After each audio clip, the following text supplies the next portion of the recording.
Last year, the CDC estimated about 300,000 people are affected by Lyme disease. Thanks to wonderful filmmaker Andy Abrams Wilson for joining us. He did an amazing documentary called Under Our Skin, and he would like to share his views on that. I'm happy to be here and happy to do that. And one of the number one questions I have is about the treatment and the controversy over the treatment. I know antibiotics are, by a lot of doctors, touted as a major treatment, and I think your documentary focused on that. And, but unfortunately, for insurance, other reasons, a lot of doctors will not prescribe. It's the tetracycline or the doxycycline, if I'm not mistaken. Yeah, well, the whole issue of treatment is sort of not the top level part of the discussion, really. Okay. And it's something that we consciously tried not to focus on. Okay. Because what we found with Lyme disease, now Lyme disease is a cousin to syphilis. And they used to call syphilis the great imitator because it imitated so many different illnesses. And they say that it has protean manifestations, which means that it takes on all sorts of different manifestations in the body. And so it's the same thing with Lyme disease. And because of that, because we don't know, it's not one size fits all, no one treatment is going to fit all. And what works for one person won't work for somebody else. So I want to say that right off the board, that in the film we don't get into treatment per se, only insofar as it has to do with long-term antibiotics. Because the big question is whether or not Lyme disease is chronic. And if it is chronic, then it needs to be treated with long-term antibiotics. But the official guidelines by the IDSA, the Infectious Diseases Society of America, says that there's no such thing as chronic Lyme disease, and therefore there's no use in prescribing long-term antibiotics. It doesn't work. But what we found with in our research and with the subjects of the film is that's not the case. And I was going to say, I grew up on the East Coast, and I know lots of people, even our dog was diagnosed with Lyme disease years ago. And I know for some people, plasmapheresis, IVIG, the antibiotics really have changed their lives, gone from being bedridden, crippled, to having arthritic-like symptoms. And I was really amazed by that. But then there are other doctors that I've heard from so many people, they can't even get them to consider that as an option. Right. Yeah, and to this day, I've been involved in this for years and years, doing research and meeting patients and meeting physicians. And I can't say that antibiotics, long-term antibiotics, is a cure. Certainly, it makes people better, but I'm not a physician, and I'm not here to sort of advance one point of view versus another. But what I do believe, no matter what, is that the relationship between the patient and the physician is sacred, and that they should be the ones determining what the proper treatment is, not a panel who's creating guidelines. Do you think that what is the reason you think the panel creates certain guidelines? And I'm sure, I mean, that's kind of a hot topic, but do you have an opinion on why that is? Oh, you have to see the movie. Well, I've seen it, but why? I mean, we're getting into sort of big questions about medicine and conflicts of interest and you know, even deeper questions that we don't have the bandwidth here to discuss. But they're basically, just to give a small background on this, there's a group of people who are enforced with creating guidelines which they're called the Lyme treatment and Lyme diagnostic and treatment guidelines. Yes. Authored by the Infectious Diseases Society of America. And these are supposed to be guidelines. They're not supposed to be law. They're not supposed to be any kind of Bible, but they're used that way. They're used that way by many physicians. They're used that way by medical boards. and by insurance companies. For all different types of diseases, actually. Well, for tick-borne diseases, yeah, for Lyme and tick-borne diseases, but specifically Lyme. And these guidelines, which say that chronic Lyme disease doesn't exist, are used to deny patients proper care. Their insurance, they're not getting covered by insurance because of the guidelines. A lot of physicians won't treat Lyme disease because of the guidelines. A lot of physicians say to their patients who come in the door saying they have Lyme disease, they say, no, you don't. It's all in your head. There's nothing wrong with you. So that's the problem with these guidelines. And the problem with the people on the guidelines, the guidelines committee, is that up to 2006, most of them had conflicts of interest. Either they had an interest in pharmaceuticals, in treatments, tests, in some way that they were, their conflicts could have manipulated their judgment. And I think one of the things that you may be talking about that maybe the viewers that have not seen the movie don't know is I didn't realize how many physicians are actually on the board of certain things, especially pharmaceutical companies. And pharmaceutical companies fund a lot of med schools. And you get into a lot of issues. And in that way, we're looking at medicine in general. We are looking at you know, and more of the issues of conflicts of interest in medicine is coming up. And that's something we need to look at as a society. But I guess there are some particular things here that make it more egregious than anything else. And I'm going to interject for a second. What inspired you to do this, or what is your main goal in the message you want people to take away? I didn't start with making a message. Okay. I want to make that really clear. I'm not an advocacy filmmaker. I didn't start this saying I'm going to make a film that supports one point of view. I was curious. You know, I started out this project years ago. The background is that I live in Northern California, right outside of San Francisco in Marin County, and a friend of mine here was getting very sick, and she was diagnosed with MS. She would go into the supermarket and forget who she was. You know, not just where she was, but she would forget who she was. She was then later diagnosed with ALS, which, as we know, is practically a death sentence. Yeah, within a couple years, pretty much. Right. So she kept looking, and she finally got a Lyme disease diagnosis, and she got treatment, and she's better now. So she's okay. But what that episode made me do was look at this issue of Lyme disease.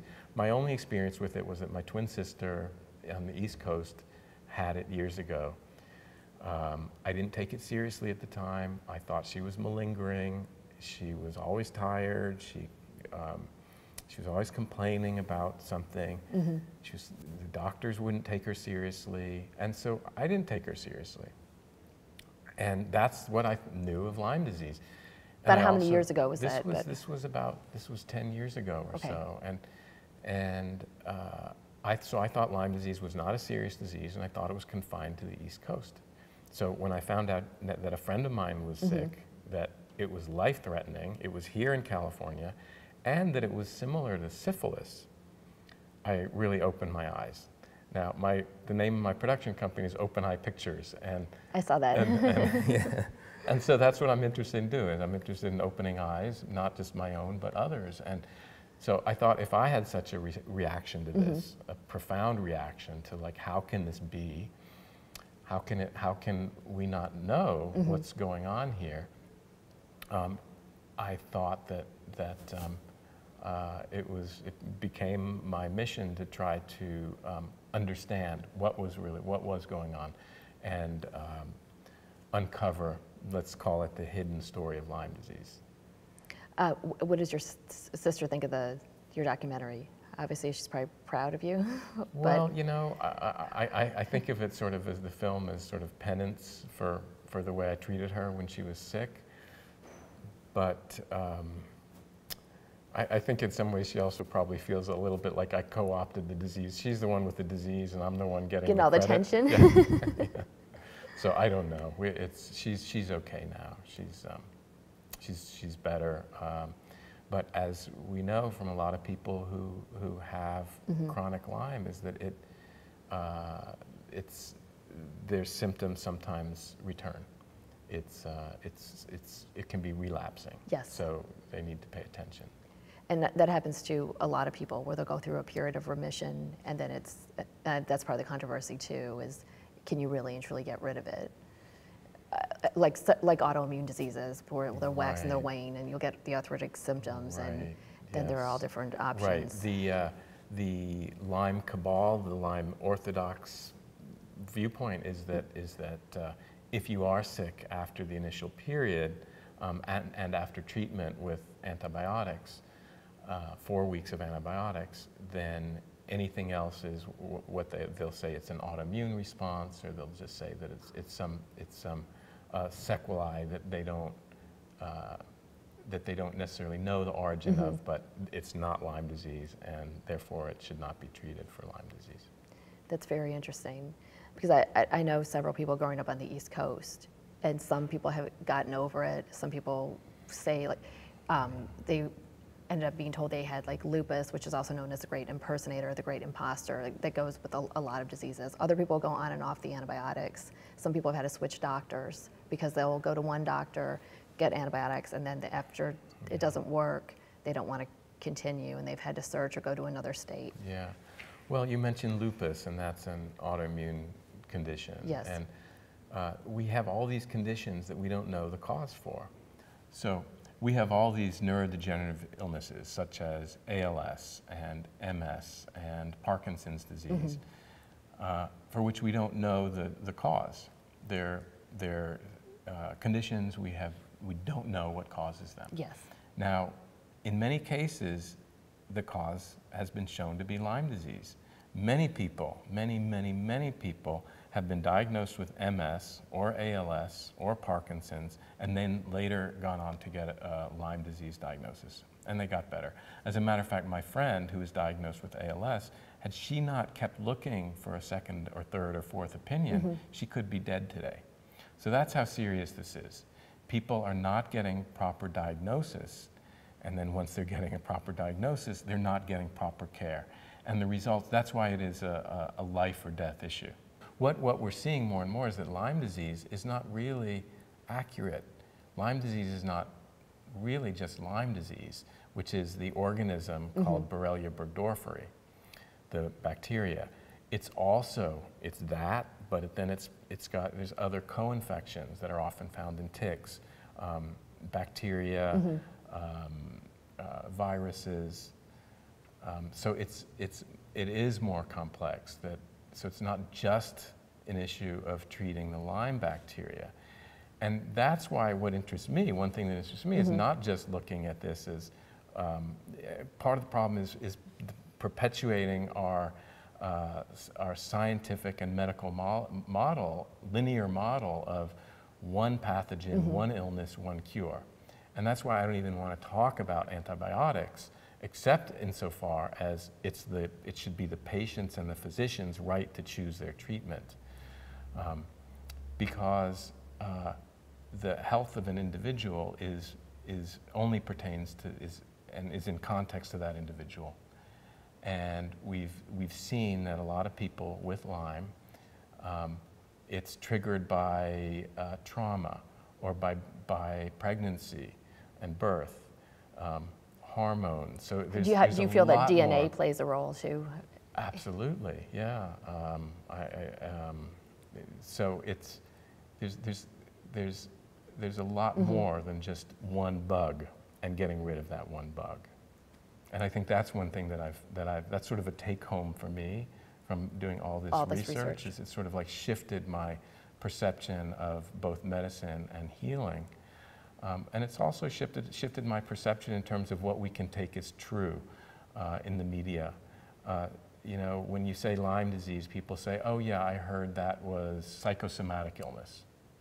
I heard that that there was the studies that showed that there's no such thing as chronic Lyme disease. Or chronic fatigue syndrome or fibromyalgia. And Well, whatever it is, yeah. you know, and there's a study, and people just say there's a study, you know, and that's it. And so I found through my research, and nobody's going to do the 5 to 8 years of research that I've done on the documentary. So they're just going to take what's spoon-fed to them Yes. by the so-called experts, and we can't do that. What would you say, aside from your documentary, obviously, do you have an idea of how you can get the medical community or America in general to change their view on how to look at things? That's the $1 million question, isn't right it? there. Yeah. You know, that's why I do what I do. You know, and I remember working on the film and thinking, you know, people would say, we need more research, and money for research. I'm like, no, money for film, money for film, because I always knew the solution is not going to come from the top down, because that's the system that we're part of. We're engulfed in a system that's perpetuating the problem.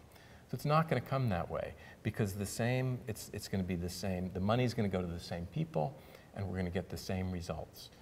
We need to have, it needs to be a groundswell, a grassroots effort of people who are affected to bring about the change. And so the film was part of that effort to bring about an awareness, help people who were afflicted to be able to see themselves witnessed, and to be able to show others, like, this is my reality, and you need to take me seriously. And it works, because then people they can put a face to it, they can understand. So I feel like that's my place, is creating, is telling these stories which can impact change through awareness. And I think, and through eventually it's going to create a demand that you won't be able to suppress the truth anymore. Lyme disease could have many causes, lupus, autoimmunity. There are organizations for all these things, but then they all have their own agenda. They all get funding for things, and sometimes I think if you could get so many more people on the same page just to take a objective look at it, it might do a lot. Well, that's a great question, and I think it's a really difficult answer. You know, recently on Facebook there was the Ice Bucket Challenge. Yes. You know, the ALS Ice Bucket Challenge, and you got celebrities in there doing that, and you know, everybody rallied to the cause, and I just kept looking at it and I was thinking, so many of those people have Lyme disease, and they will never know, and they are going to be doomed, and many of them will die. Most of them will die. So, you know, I look at that and I think of all the people who might have Lyme disease, you know, the people with ALS, people with MS, especially young people who are diagnosed with those neurodegenerative diseases. And yet you can't go to the ALS foundations and the MS foundations, knock on the door and say, hey, I think those people might have Lyme disease. You should join with the Lyme disease groups. It's not going to happen. I mean, everybody is, you know, we have a system of cookie cutter medicine, and we have a system of territorial